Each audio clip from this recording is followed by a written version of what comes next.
మనకు జన్మనిచ్చారు. వారు ఎంతో సాక్రిఫైస్ చేసుకున్నారు మన లైఫ్ ఇలా ఉండడానికి. తల్లిదండ్రులు బాధ్యత తీసుకోకపోతే, తల్లిదండ్రులు మంచిగా పెంచకపోతే, తల్లిదండ్రులు మన కోసం శ్రమ పడకపోతే మనం ఈ స్థితిలో ఉండం. మనం ఏ స్థితిలో ఉందమో, ఎలాంటి స్థితిలో ఉందమో కదండి.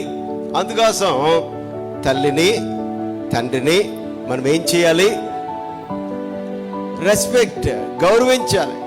వాళ్ళు ఉన్నన్ని రోజులు వాళ్ళని ప్రేమించడం, వాళ్ళని పరామర్శించడం, వాళ్ళకి ఆతిథ్యం ఇవ్వడం, వాళ్ళ మంచి చెడ్డ చూడడం.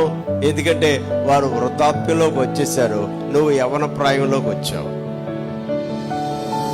నీ బాల్య దశలో వాళ్ళెంతో సాక్రిఫైస్ చేశారు నీ కోసం. నీ యవ్వన కాలంలో వారు వృద్ధాప్యంలోకి వచ్చినప్పుడు వారిని నిర్లక్ష్యం చేయకూడదు, వారిని తృణీకరించకూడదు, కొట్టకూడదు, దూషించకూడదు, అవమానపరచకూడదు, నిందించకూడదు. వారు బలహీనమైపోయారు.